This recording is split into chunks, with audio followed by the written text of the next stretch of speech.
여러분, 한 번 발사가 되면 이건 거의 인류 최후의 날이라고 할 수 있는 정말로 어마어마한 미사일, 미국이 보유하고 있는 ICBM, LGM-30 미니트맨에 대해서 이야기해 보겠습니다.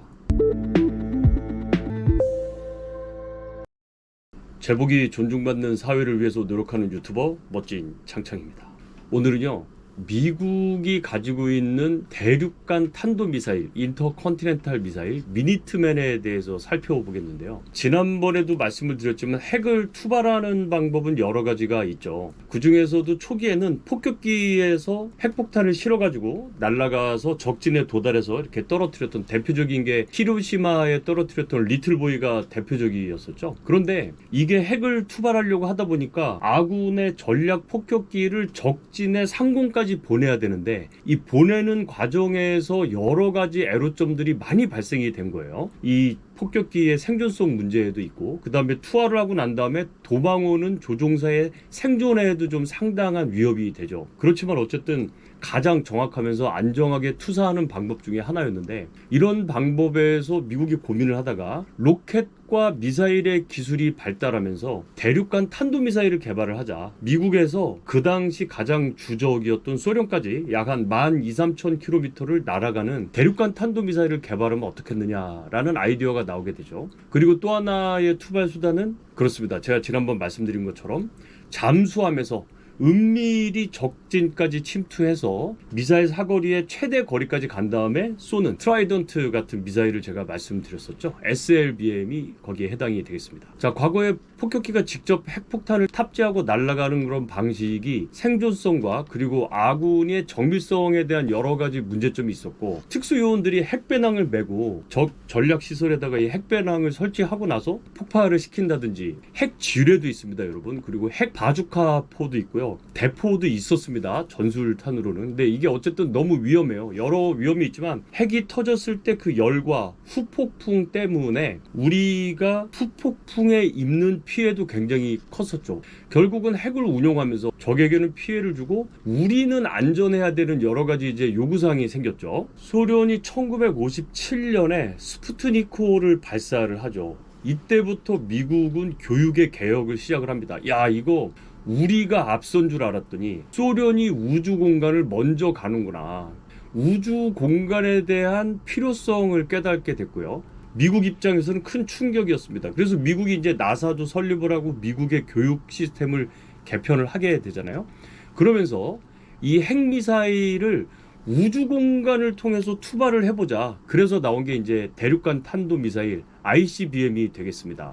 자, 그렇다면 일단 로켓이 우주 공간까지 날아가야 되고, 그 다음에 우주 공간에서 다시 대륙권으로 재진입하는 기술이 필요하다라는 건데, 어쨌든 그 거리만큼 날아갈 수 있는 기술을 가졌다라고 볼 수가 있겠습니다.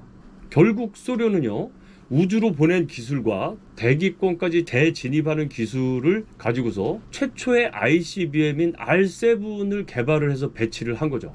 소련 본토에서 미국 본토까지 만 한 2~3,000km 정도 되는데 이걸 날릴 수 있는 게 이제 증명이 된 거예요. 미국도 이에 질세라 ICBM 개발에 착수하게 됩니다. 자, 우주 기술의 핵심 중에 하나인 이 액체 연료를 사용을 하는데요. 이 로켓의 구조가 복잡합니다. 왜냐하면 뭐 케로신도 넣고 뭐 산화제도 넣고 이걸 섞어서 비율을 해서 해야 되다 보니까 이게 엔진이 있어야 돼요. 그래서 액체 연료를 사용하는 미사일은요, 로켓 엔진이 필요합니다. 이 ICBM은 왜 고체 연료를 써야 되느냐? 액체 연료를 써도 충분히 거리를 보낼 수 있고 다 좋은데 보복을 해야 되는, 즉시 사격을 해야 되는 문제가 발생이 되거든요. 보복용 미사일로 대응을 해야 되는 때는 적의 미사일이 날아온다는 걸 알고 이에 대응하기 위해서 MED, Mutual Assured Destruction, 상호 확증 파괴를 위해서 쏘는데 2~3시간이 걸리면 대응을 할 시간이 없는 거죠. 자, 그래서 고체 연료는 이 미사일 사일로에 보관을 했다가 언제든지 즉시 사격을 할 수 있는 그런 능력을 갖기 때문에 이 고체 연료가 굉장히 중요하고요. 고체 연료 ICBM을 개발하는 것이 굉장히 중요한 이슈가 된 거였습니다. ICBM의 고체 연료를 개발하기 위해서 현재 미사일 시스템 센터죠, 그 전신이었던 WDD, 이건 웨스턴 디벨롭먼트 디비전이었는데요. 여기에 에드워드 홀 대령한테 총 개발 책임자로서의 지위를 주고 지시를 내리게 됩니다. 결국 그 당시 책임자인 에드워드 홀 대령은 오늘날 미니트맨의 아버지가 된 거죠. 이렇게 에드워드 홀 대령의 주도하에 개발을 하는데 그 중간에 상관하고의 마찰이 있어가지고 보직 해임이 되는 그런 아픔도 있었지만 어쨌든 결국은 고체 연료 ICBM 개발을 하는데 성공을 합니다. 이 홀 대령이 개발한 ICBM 중 하나가 바로 오늘날의 미니트맨이 됩니다. 자, 개발하는 사이에 WDD는요 공군 탄도미사일국으로 바뀌게 되는데요. 에어포스 밸리스틱 미슬 디비전이 됩니다. 근데 이 미 공군이 처음에 이 미니트맨을 봤을 때는 야, 이거 생각보다 이거 절차도 막 까다롭고 조작도 좀 하고, 왜냐면 당시 기술이었으니까 약간 시큰둥한 반응을 보였어요. 공군하고 늘 라이벌이던 해군이 잠깐만, 그러면 이거 우리한테 줘보세요. 우리가 그러면 잠수함에다 놓고 쏴볼까? 이거 우리가 관심 있는데, 이러니까 공군이 다시 야, 무슨 소리야? 재빨리 공군 주도 아래 다시 이제 개발을 하게 됩니다. 그 당시에는 뭐 미국의 국가급 프로젝트였기 때문에 ICBM 사업은 가장 빨리 사업이 진행이 되고요. 엄청난 예산이 태워지게 되죠. 그렇게 해서 1962년에 미니트맨이 세상의 모습을 드러내게 됩니다.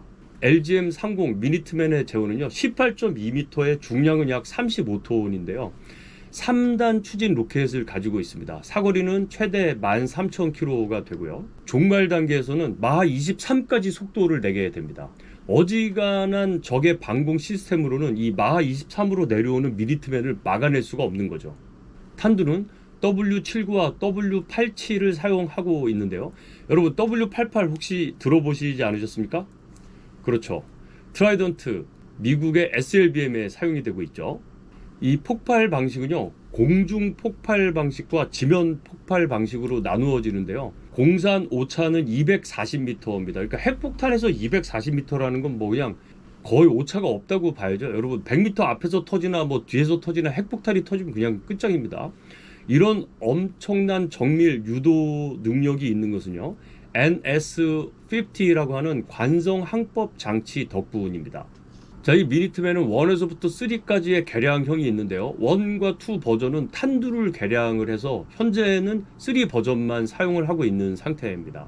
현재 미니트맨 3에는요 최강 탄두가 바로 W87이고요. 파괴력은 TNT 475킬로톤인데 우리가 또 이 히로시마를 말하지 않을 수가 없죠. 히로시마의 또 리틀보이의 위력에 비해서 약 한 30배 정도가 큽니다. 그리고 탄두는 3개까지 장착을 할 수 있으니까 대략 히로시마에 떨어졌던 리틀보이의 약 90배 정도의 파괴력을 보일 수가 있는 거죠. 그러니까 어느 도시에 하나 떨어진다면 그냥 그 도시 자체는 초토화가 돼버리는 거죠. 이런 미니트맨은 어떻게 발사가 되냐면 지하 사일로에서 이제 발사가 되고요. 이 발사 통제소는요 적의 공격으로부터 안전을 보호하기 위해서 발사대 사일로로부터 한 5.5km 정도 떨어져 있습니다. 탄두가 분리가 되면 대기권에 재진입을 할 때는 이제 MIRV 기술이 적용이 되죠. 이 세 개가 한 도시로 다 갈 수도 있고 혹은 이 세 발이 각각의 도시로 나누어져서 목표를 향해 갈 수도 있습니다. 이게 요격하는 입장에서도요. 하나만 날아오는 탄 하나만 요격하는 게 아니라 이 세 개의 각기 다른 방향으로 날아가는 핵탄두를 요격해야 되기 때문에 상대국 입장에서도 요격에 굉장한 어려움을 갖게 되는 거죠. 13,000km를 날아가 가지고 250m의 오차라는 거는요 거의 오차가 무의미한 값이다, 이렇게 이해를 하시면 되겠습니다. 특히 미니트맨 통제소에서는요 한번 쏘면 50발 정도의 미니트맨을 바로 발사를 할 수가 있는데요. 다시 그 리틀보이랑 얘기를 한다면 한 4,600여 발을 동시에 쏠 수 있다는 것과 같은 개념입니다. 이제 산술적으로만 보면. 그리고 이거는 이제 통제소 하나에서 한 번에 발사하는 양인데 통제소가 또 여러 개 있죠. 이거는 비밀입니다. 뭐 공공연한 비밀인데. 그리고 여러 통제소에서 여러 미사일을 쏘게 되니까 한 번에 발사가 된다면 어마어마한 미사일이 발사가 되겠죠. 1962년부터 개발된 미니트맨은 대략 한 1000발 정도가 되는데요. 실제로 여기에 다 1000발이 지금까지 현존하는 것은 아니고요. 우리가 잘 아는 전력무기협정 스타트 협정을 맺을 때 소련과 여러 가지 협상을 거쳐서 현재는 450발 정도가 남아 있습니다. 미국은 이 미니트맨 뿐만이 아니라 SLBM, 공중에서 폭격기가 가지고 있는 ALBM까지, 그리고 이제 다양한 B-61 같은 전술 핵무기까지 합친다면, 미국이 한번 핵의 포문을 연다면 이것은 정말로 인류 종말의 날이 오지 않을까 하는 생각이 듭니다. 미사일 한 발당 가격은 제 생각엔 별로 안 비싸더라고요. 약 한 80억 정도? 예. 우리도 한 80억이면 몇 개 사놓을 수 있지 않을까요? 네, 오늘은 세계에서 가장 강력한 무기, 미국이 가지고 있는 ICBM 미니트맨에 대해서 이야기해 보았습니다. 감사합니다.